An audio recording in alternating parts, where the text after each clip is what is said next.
Hello, good morning, good evening. What a pleasure to be here. I'm Sven Doehner from Mexico City. With that name, Sven from Mexico City, it's a funny one. All my life, they say, where do you get your name? Uh, my ancestry is half German and half Mexican. The German side is kind of, my grandfather came to Mexico in 1905, and my father was born here. So while I have the German blood clearly, my heart and my soul is Mexican. I was born here. My mother's side, my grandmother, my great grandmother were born in the state of Oaxaca, which is a very indigenous. It's the Mayas and the Zapotecs in Oaxaca are kind of the largest ethnic group in Mexico. And so I've been coming here for years, and since I remember, I've been interested in nature, in the people who know about nature, and been spending. I think I'm already mentioned. I'm 76 years old, and I probably started exploring indigenous community probably kind of in my early 20s. So I have 50 odd years in this. Now, as I understand it, I could talk more about myself, but I'd rather talk about what I prepared to share with you all. And really, my title is the way I worded it was Psychedelics and Deep and Lasting Transformation, a proposal for a therapeutic ritual. So really, I'm inviting you all to see how psychedelics can complement therapeutic practices. And to do this, I see it as a bio, psycho, spiritual, and cultural practice. It's biological because biology studies life. And what the indigenous people around us, they study life. They study outer nature to discover its secrets, to apply to a discovery of inner nature. Now, for me, it's a serious thing. And like, how can we propose to the psychedelic field an ethical approach to ancestral knowledge while maintaining a respect for those cultural and spiritual origins? And this is where I kind of like to begin a little bit, because as I say, I've spent most of my life in these two worlds. In the modern world, I'm a psychoanalyst, trained as a Jungian analyst, and I worked in a hospital, psychiatry. I mean, I know what I like to call the authorized world, but parallel, I've been exploring, as I say, the indigenous wisdom, the ancestral wisdom and indigenous people that surround me. Now, 10, 15 years ago, I would be with one of the elders, shamans as they're called nowadays, and I would ask them a question, and they say, Sven, sorry, but I can't tell you that. And I said, why not? And they said, well, the reason it's been conserved is because we don't tell it. It's the oral tradition. 500 years ago, when the Spanish invaded us, there was a point there where the local elders got together and they said, if we keep fighting, we're going to get destroyed. What happened to the Incas in Peru, for example. But here there was a decision made by the elders to say, for our knowledge not to be lost, what we want to do is keep it in our families, okay, and not talk about it. And believe it or not, word of mouth, families, 500 years later, that wisdom is still with us. But as the healers would say to me, if I tell you, I'm betraying, and so we got to keep it secret. What happens? Modern life overtakes us, pandemia, whatever, the timing. If we look at the ancestral calendar, they say that 500 years after the conquest of Mexico, our knowledge is going to be needed. There's a prophecy there by our last leader, Alchemical, who said in 500 years, our knowledge is going to be needed. And how interesting that in the last 10 years, 500 years after the Spanish conquest, okay, all of a sudden, the teachers are changing their tune. All of a sudden, they're saying, if I don't tell you, it's going to be lost. What a gigantic kind of shift that is. Okay, so now suddenly they're sharing it, but what's happening is as they share it, it's being overcome. It's turned into a commercial. I mean, I took ayahuasca the first time in the state of Minas Gerais in Peru in 1991. Okay, nobody even knew what ayahuasca was then. Now I almost don't know anybody who hasn't tried ayahuasca. Okay, so this syncretism is like pretty. I mean, it's inevitable. So we can't fight it. Let's join it. But while meditating on this, I had a dream, and in my dream, and I'm a Jungian analyst, but what I practice is alchemical psychology. I was initiated by James Hillman in alchemical psychology, so that language is familiar to me. And in the dream, I was like it was more a voice than a person, but they gave me a phrase in alchemical like language. And they said, beware of the shadow of syncretism. Syncretism is an attempt to amalgamate different religious cultures and ways of thinking, bring them together. And, if we don't do it, they're lost. They need to be renewed. But in the renewal, much is getting lost. So here, we get into a tricky thing. Now, moving on a little bit. I remember in my work with healers years ago, I used to say, how did you discover that you had gifts? And sometimes it's inherited, but that's kind of not happening anymore. Right now, it's more that somebody has an illness that the regular medicine cannot deal with. Okay. And I remember traveling with the Mayas in Yucatan in 1984. And I come into a little village and I'd say, what when you get sick, where do you go? And they say, oh, to the clinic. I said, well, but when the clinic doesn't satisfy you, what do you do? And they said, no, well, why do you want to know? And I said, well, I work with dreams. And they tell me a dream, and a couple hours later, mama, grandmother, and I tell this story because what I discovered is the gifted person is gifted, but in a way, the calling is when I'm not satisfied with outer things, the clinic, the religion, the society, and we're forced to go inside. And I think one of the attractions for psychedelics, which I don't even like to call them psychedelics, here the indigenous people call it psychedelic tourism. I mean, I stay away from that word.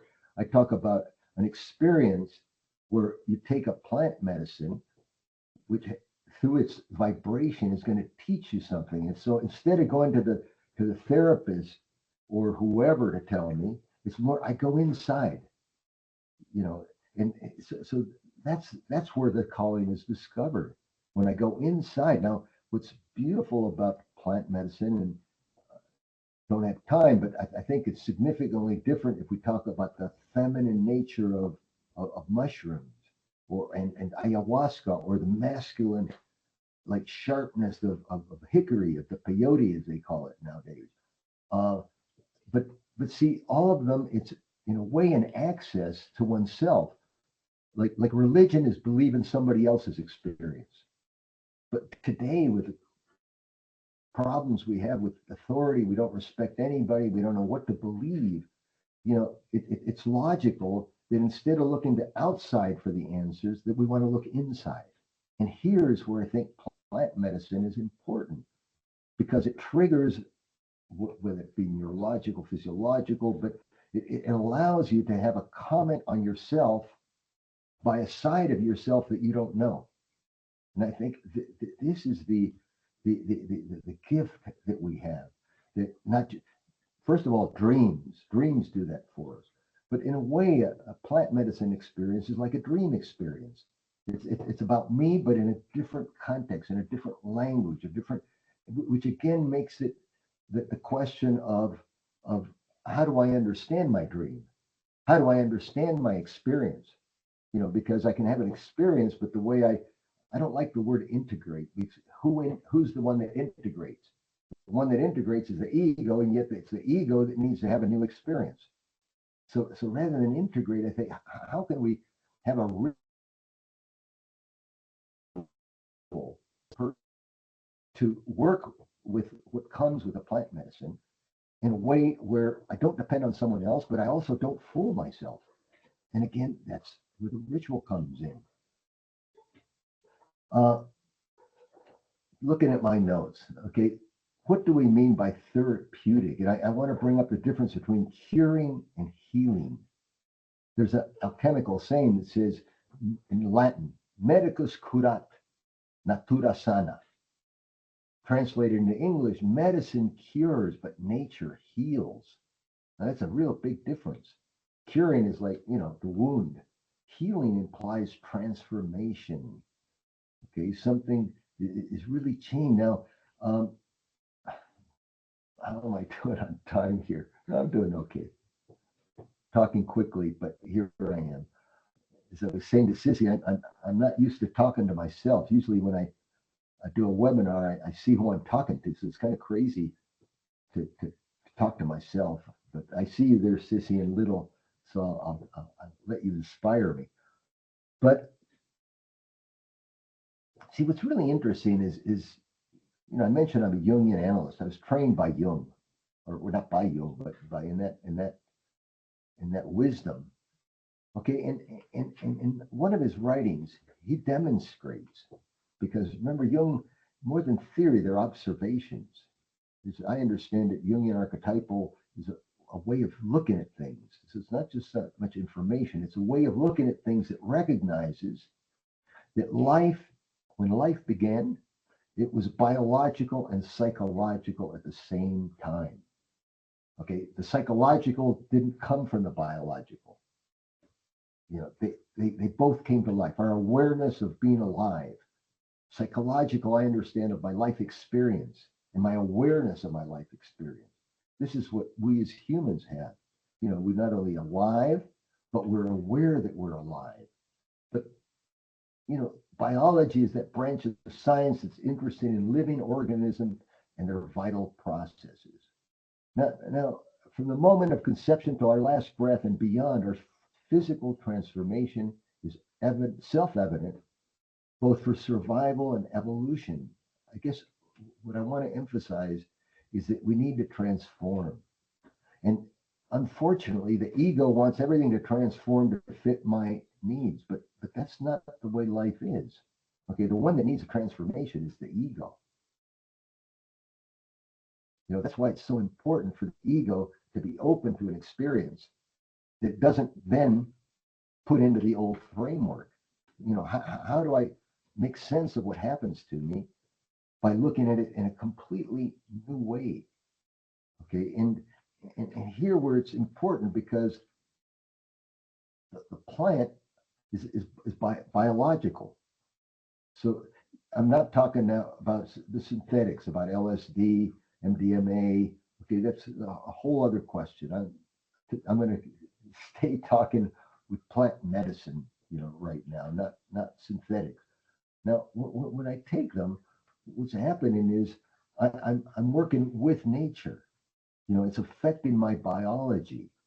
Okay, and at the same time that I'm affected neurologically, biologically, as we know, there's openings, things like there's synapses that are made possible that we can't have in an ordinary state of consciousness. But the effect that biological is to have a psychological experience. And as I always say, so I like to not just use vague terms. I mean, for me, as I said a few minutes ago, the psychological is how I experience life. Psyche means soul. Psyche, soul mean life. So it's not psychological. It's not what I think about the psychological. No, it's what I experience. And my life experience, my psychological experience, happens at 4 planes of our existence. I mean, when we come into this world, life begins for us with a body. And, our body's going to be with us our entire lives. And it's always in the present. We tend to forget about it, only pay attention when it hurts. but it's there. So whether we like it or not, any life experience is physical, you know, and then what goes happening to us gives us an emotional and mental kind of belief system. You know, so we have the come into life, physical, somatic, and then what happens to me leaves these imprints, which I link. I say they're mental and emotional. I mean, if we look at it, and I'm going to say something not radical, but might sound like it, which is the mind is a slave to the emotions. Why would I say it that way? Okay, because most of the mind is dedicated to see what do I do to not feel, or to feel what I want to feel, or what do I want to do with my feelings. So it's feelings, emotion, and mind, you know, are lead to some kind of belief system that dominate our life. Now,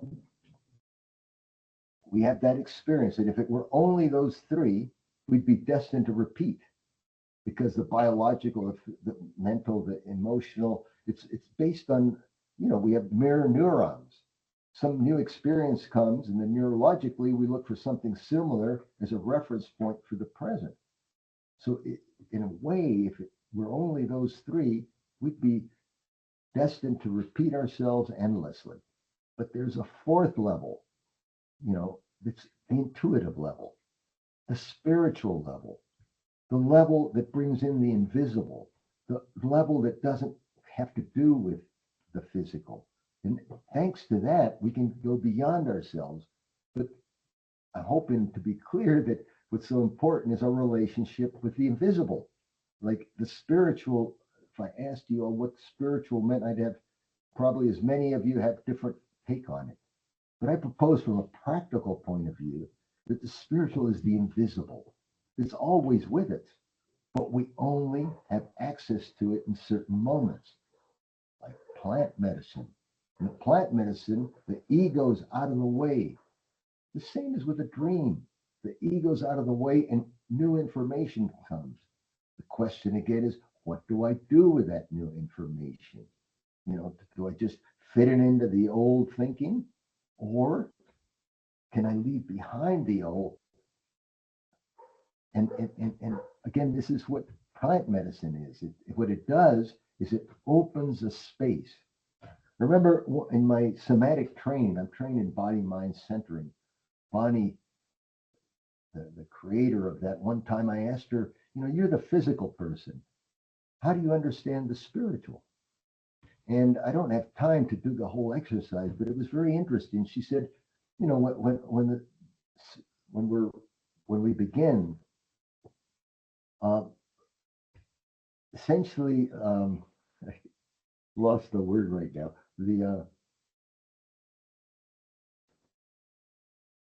As we begin to vibrate, begin to be, we have a front part embryo. That's the word. Embryologically, the embryo divides into two, and in the space in between, we start to grow. Our central nervous system, our bone system, and then the members. Now, so she said, imagine that your little arm wants to grow. Embryo is kind of the map that tells the cells how to go. And so there's a push, a little push for the arm to come out. But if there were no space to receive it, it wouldn't come out. And in that way, she suggested that a way of experiencing the spiritual, the invisible, is the space that's open for something new to happen. So she had a little exercise where we push up and somebody opens a space, and that's when I can come out. So it's always, again, two. I push, and the space receives me. Another way that I talk about this is let's say when I work with dreams, somebody tells me a dream, and I have to put aside my need to be right, to be brilliant, because then it's all ego stuff. See, so I was trained to learn how to tolerate waiting. See, this is a big one for most people. We can't wait. You know, we have to get it all right away. Okay, but if we get it all right away, who's doing it? The ego is. But if I can wait, if I can put the ego to one side, I'm open in a space. And if I hold that space, guess what? Something totally new will unexpectedly come to you. That's the creative. That's the contact with the spiritual. And that's what can happen with plant medicine. A space is open so something new could come in. Again, I'm talking fast, a lot of ideas, but I'm hoping to inspire you to think of the spirit, no, to take the spiritual not as something abstract, but as how do I relate to the invisible that's always present, but I don't have access to it.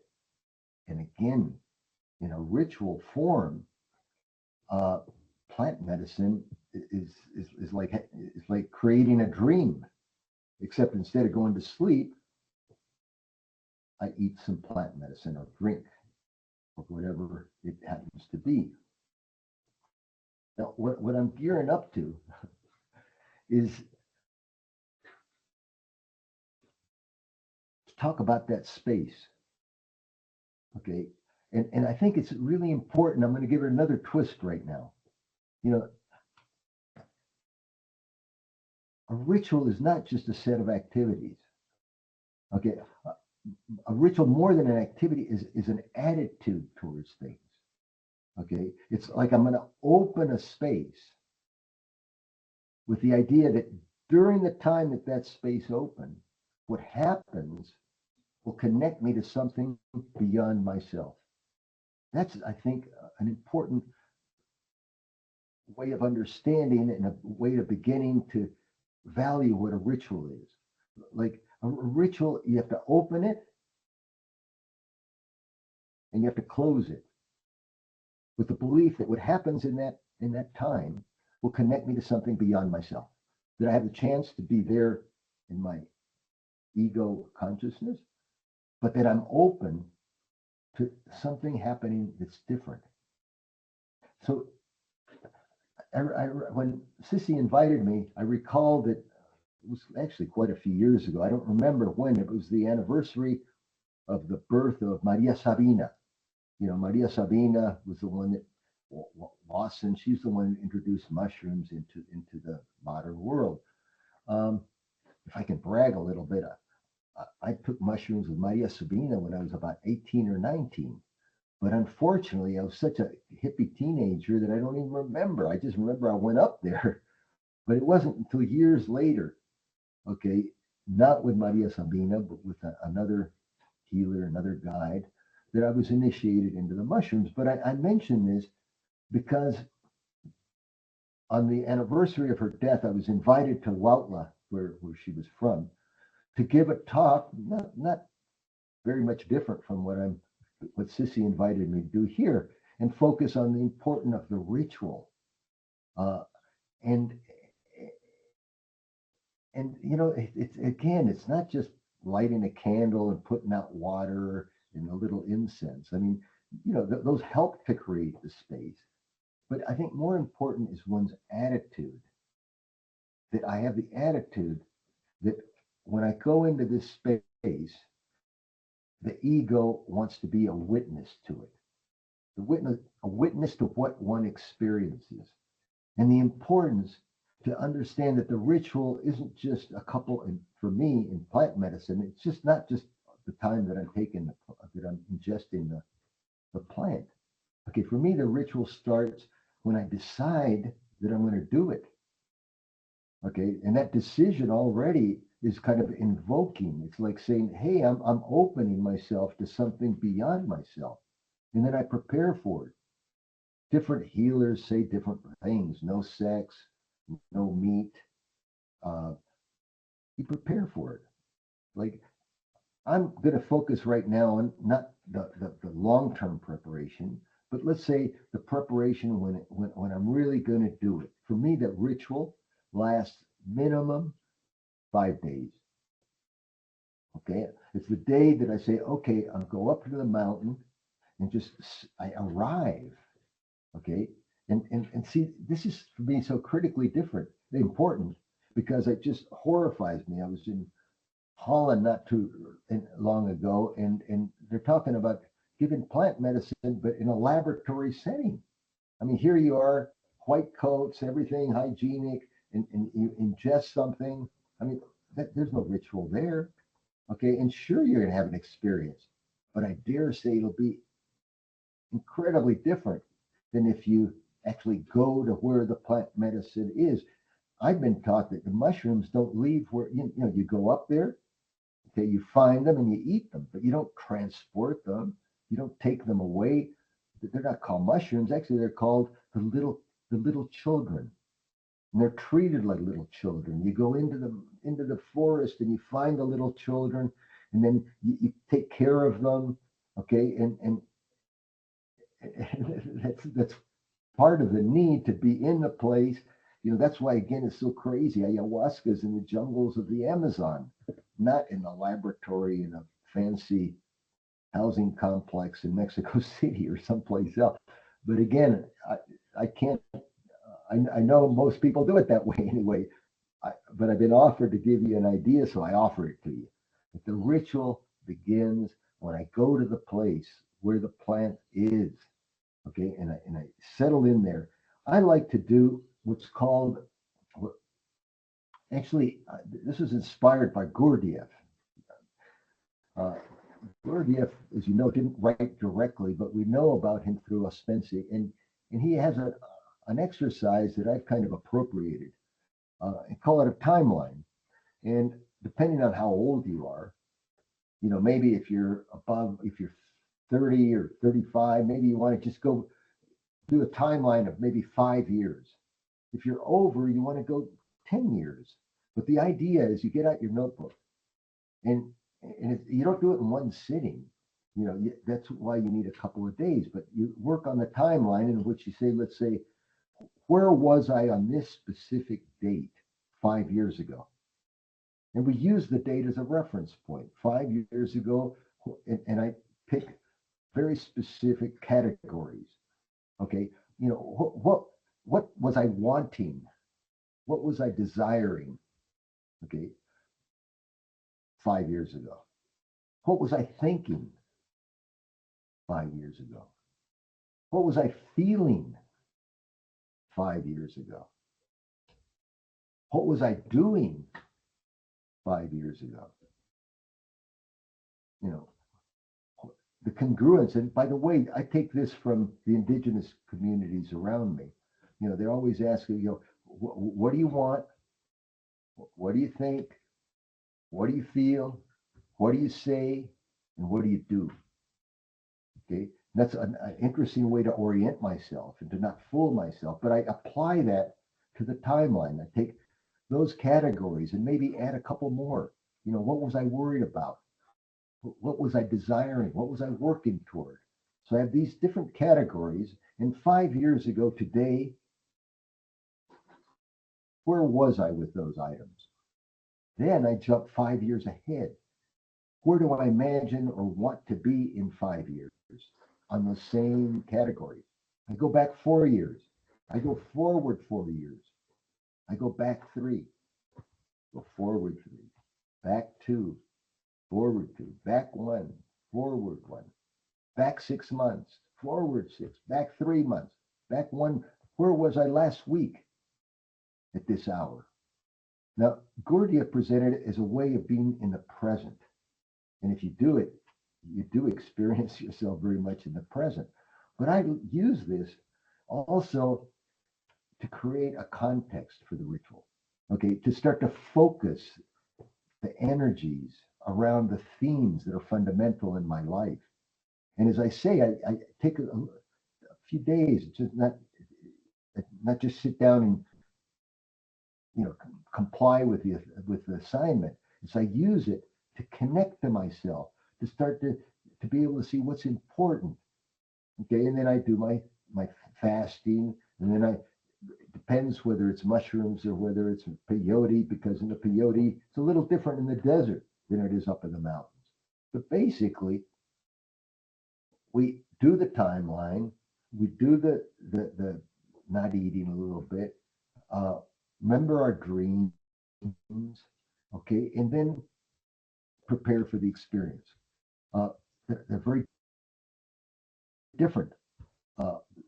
Although most of them are done at night, the true peyote ceremony is one in which the shaman, the leader, calculates giving you the medicine in such a way so that when the sun comes up is when it hits. So again, you're really sensitive. The leader has to know how much medicine, when to give it, and time it, so that, as I say, the sun comes up and suddenly, wow, I have my visions. Very powerful. Okay, but it's through the night and coming the new sun, the new insight. Mushrooms are a little different. Mushrooms are in total darkness.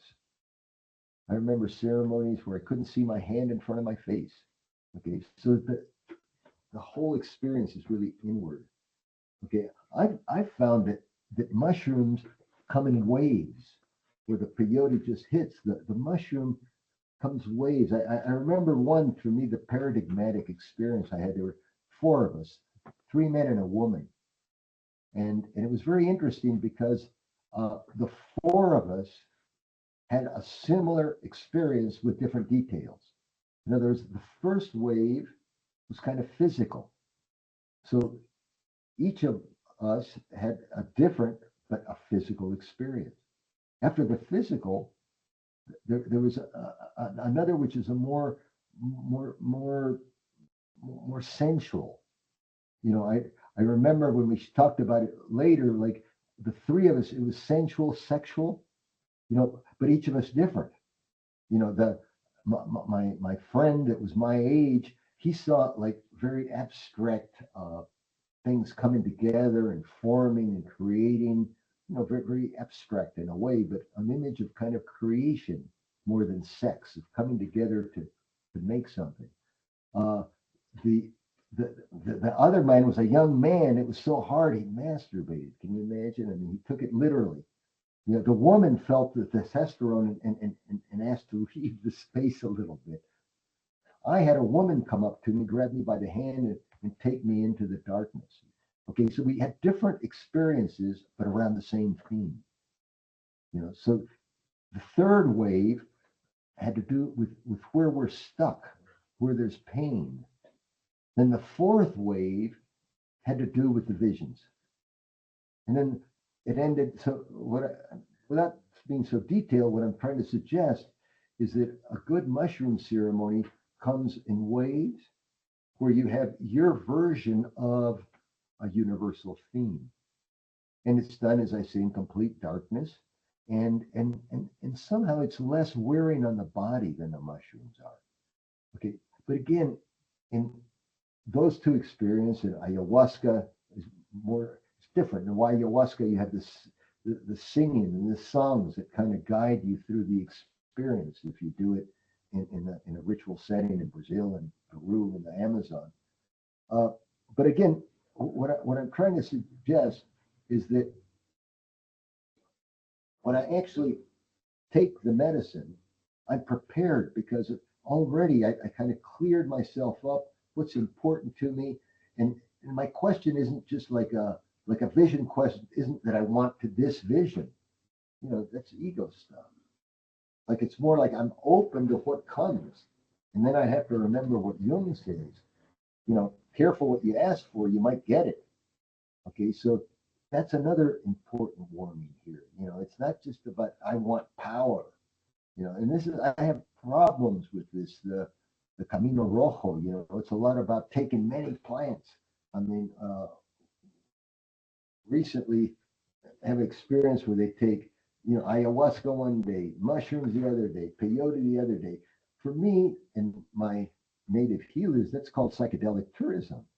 And it's like showing that I have the power to take all these, okay, in a more respectful way. I take one at a time and let a couple of months pass between one and another. I mean, if you really have an experience, it takes a while to assimilate it, to have it play out in our lives. So again, as I'm talking about the ritual, it facilitates this. So each shaman, each leader will do it a little different, but you have the experience. And then what happens?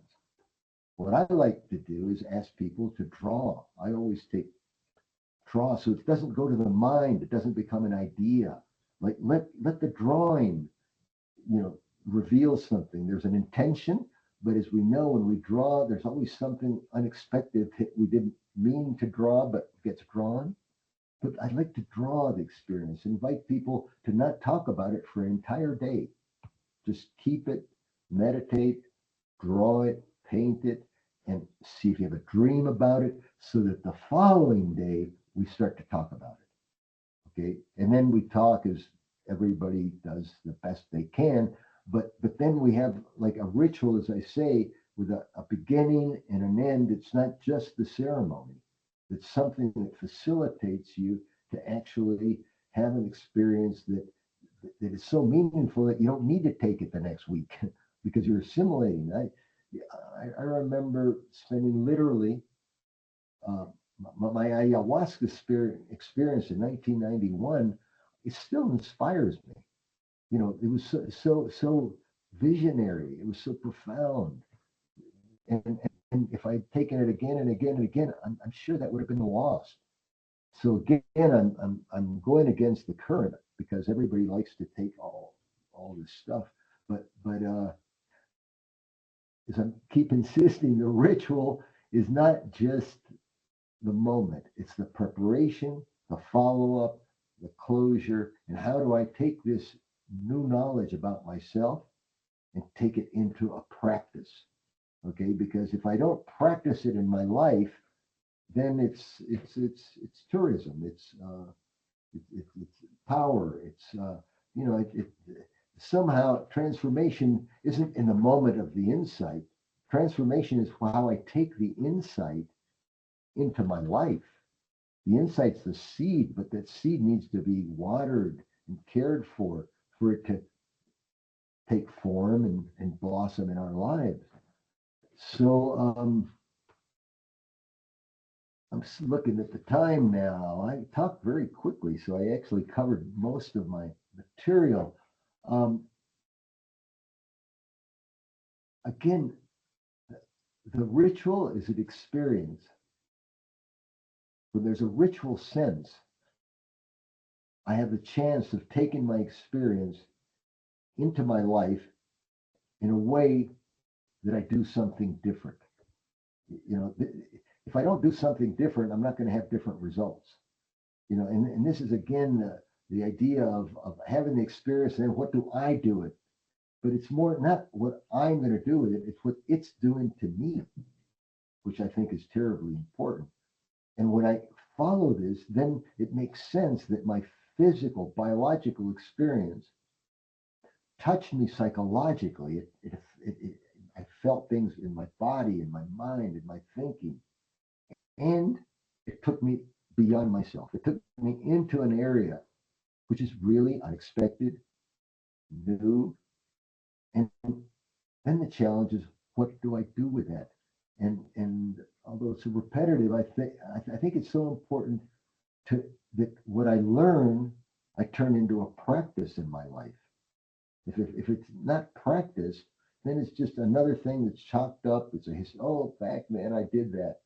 No.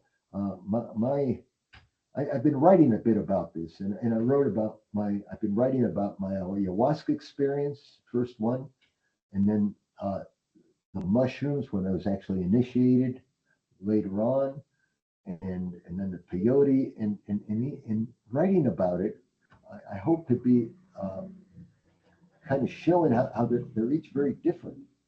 What they have in common is they get you in touch with you. It's you with you. And that's what I think is exciting. But my fear is that gets lost when you take it in a clinical setting, when everybody white robes and it's out of context. But as I said at the beginning, we can't fight modernization. I mean, it's happening.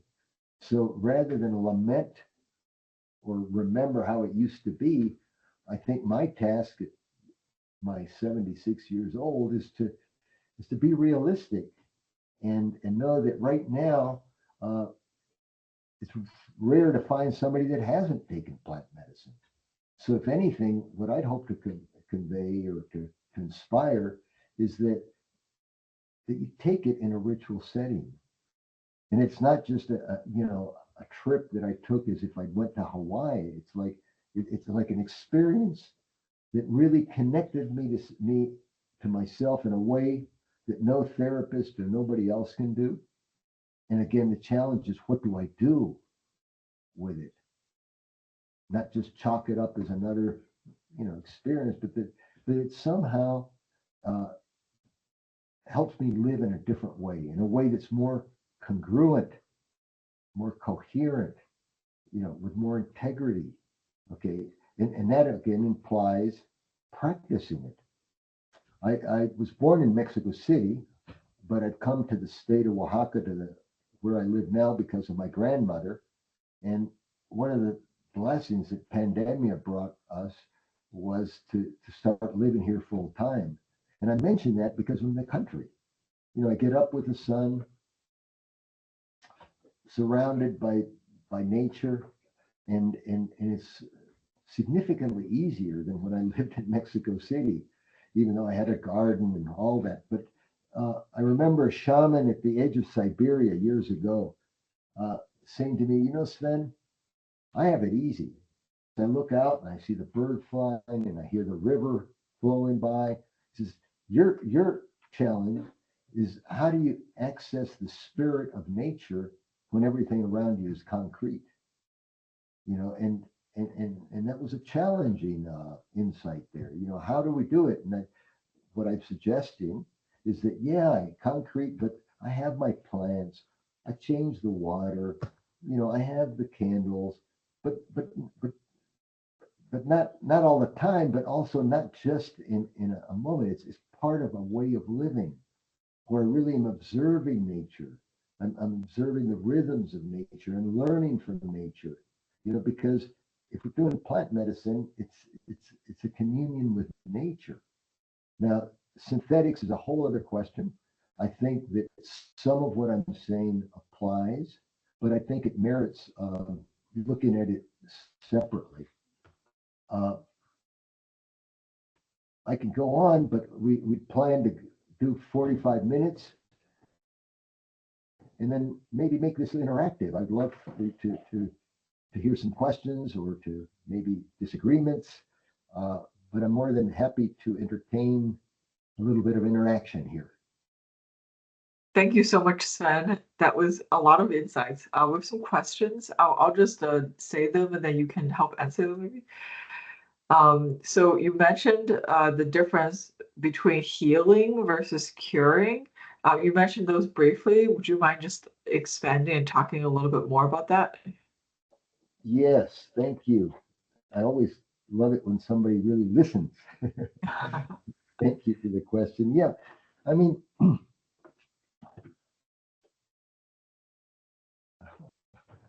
spite of my age or whatever, I just finished a training in Somatic Experience, Peter Levine's work on trauma. And it comes to mind because curing is making it better. Curing is what authorized world medicine does, what allopathic medicine does. It takes the symptom, sees the symptom as a problem, they take away the symptom, and it's apparently cured, although we know it's not. But that's the way we're thinking. But see, healing is very different. In the language of traumatic experience, what makes an event traumatic is the lack of an empathic witness to the event. I know in my consulting room, people tell me their story, tell me stories like, please believe me, it really happened. And it's like, whatever the traumatic moment was, like the person that lives it just like says, I was alone. Like, am I fooling myself? Is it real? Is it not real? See, this theme of an empathic witness, I think, is really, really a key point. And in therapy, if I can be an empathic witness in a real way, then the person can be empathic to themselves. And a big piece of healing in the sense that the imprint from the past no longer dominates my response is in the present. Something has been transformed. But alongside of that, there's another, I think, key idea, which is that something is completed. See, when we are experience something traumatic, when something threatens us, it activates what's called the survival response. The survival response is flight, fight, or freeze. See? And it's surviving, like the possum that the dog bites it and it plays dead. The dog leaves it alone and it comes out. So, but when it freezes and then it comes out of its freeze. But what happens to us is in the moment we try to flee, we try to fight, but in the end we end up freezing and we stay frozen. And that body memory stays and the emotional imprint stays and it distorts our personality. So what heals is an experience where what was missing is provided, where I can complete something.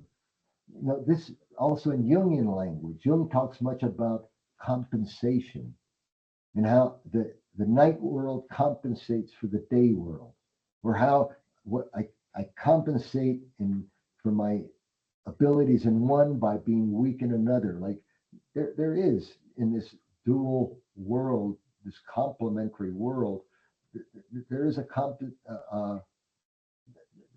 compensation. We see it all the time. In dreams, it becomes very clear. But occasionally there's a completion, okay, where something can happen and I can do what in the moment I couldn't do. See, I can respond, I can run, I can complete the response. And in a way, plant medicine is made for this because I can have the experience that was missing at the time and I can be a witness to myself. So even though I'm reserved about it, I also value what it does. And healing happens when something is completed, when something no longer has the power, when I have a new experience whose energy is enough not to erase the other one, but to become a new reference point for me. I'm teaching a course right now. Yesterday was my first class on what I'm calling archetypal medicine, which is my archetypal take on psychosomatic medicine. And in a way, I've talked much about this in the course, and it was how illness is nature's way of getting us back to health in the sense of making us complete. Okay. And the ego just wants it the way I want it, but that leaves half of my life out. So we want to have an ego that's strong enough to start doing what it doesn't like so that I can experience and be a full person. So healing has to do with the things I'm talking about, but it means that I'm not the same person.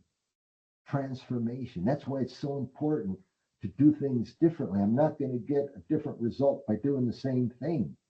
And dreams help, plant medicine helps, or just, sincere work with yourself helps. But I guess I'm trying to answer my sense of healing is speaking of transformation, deep transformation, which means that I'm not the same person I used to be.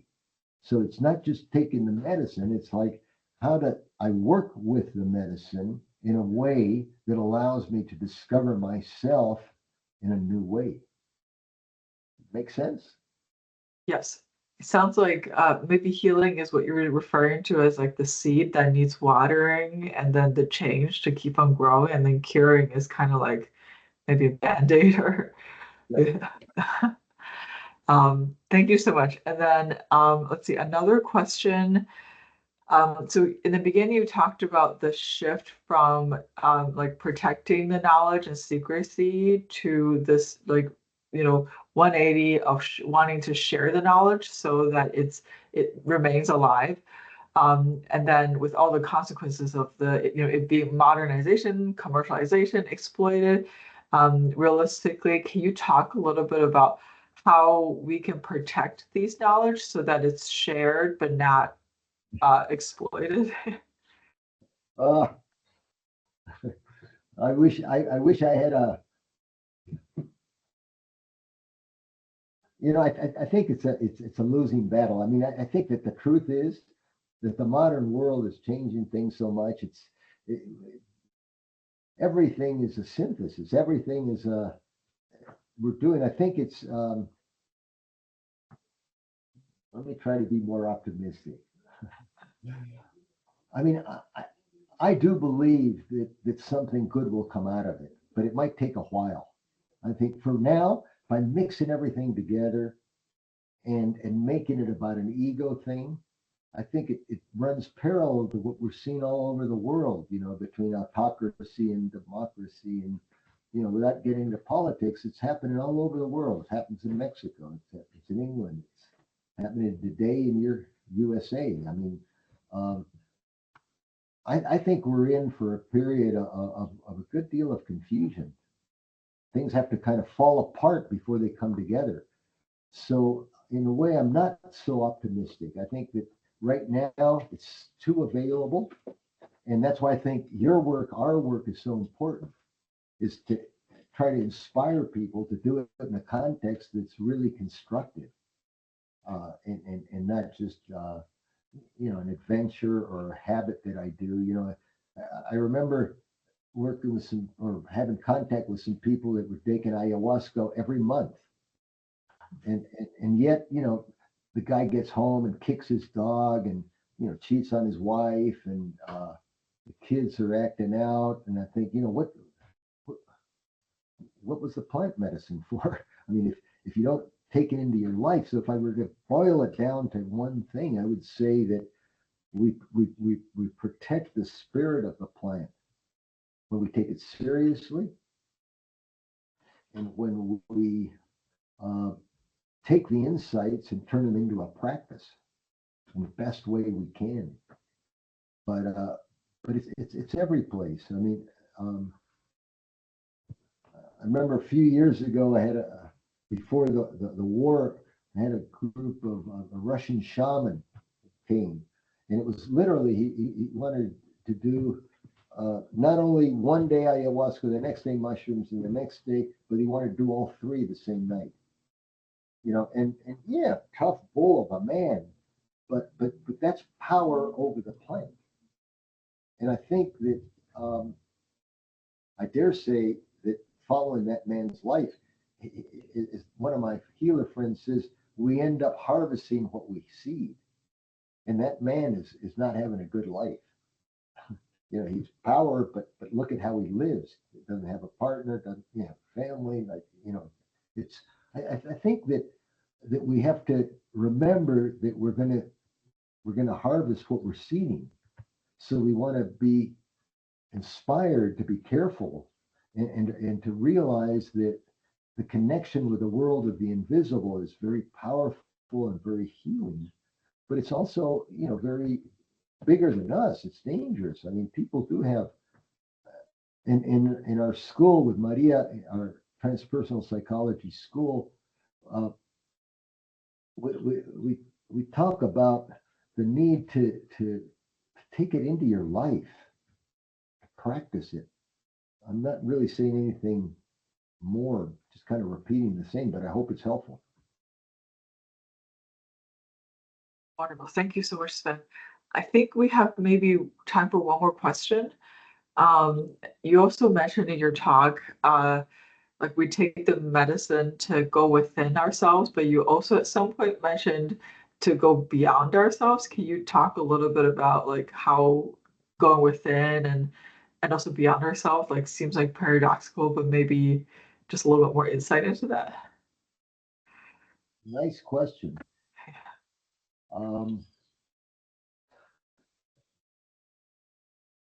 See, it's been in the recent years fairly popular to talk about expansion of consciousness. Ken Wilber and expansion of consciousness, and that's a it's not only a masculine fantasy, more and expansion, but it's also a reality. I mean, it has to do with evolution. You know, we evolve as human beings, and as we evolve, we expand our consciousness. But as we know, life has the two sides. What I propose is to be contrary to expansion of consciousness is involution, is involvement. That's the feminine part. The masculine wants to go beyond. The feminine wants to go in. You know, and I think that's really important, because how I live is more important than what I think, or you know, that's why I go back to what I want, what I think, what I want, what I say, what I feel, what I say, and what I do. Those, because at the end of the day, I like to call it the eternal present. I mean, the only thing that's real is right now. In an hour, this will be the past. You know, and I think that there's something about, I know for years I've been hearing it, and I confess that it's only been in my 70s that I can dare say that I actually live very much in the moment. It's easy to say, but hard to do. But I think that if we're really in the moment, then we're practicing what we preach, and then it comes back to us. You know, we don't manifest because I want what I want. No, we work on ourselves. The work is inside to have an effect outside. So they might seem like two different things, but I think that they're two aspects of the same thing. You know, I want to both evolve, but I don't want to miss my involvement and experience of now. Does that make sense? Yes, that makes a lot of sense. Good. Okay. See. I think we're just out of time. So thank you so much, Sven, for your talk. It was very insightful, for sharing your experiences and your insights. Thank you so much. No, thank you. And sorry to speak so fast, but I wanted to share a whole lot of stuff with you. So I hope it's useful and you can put it into a practice. Thank you so much.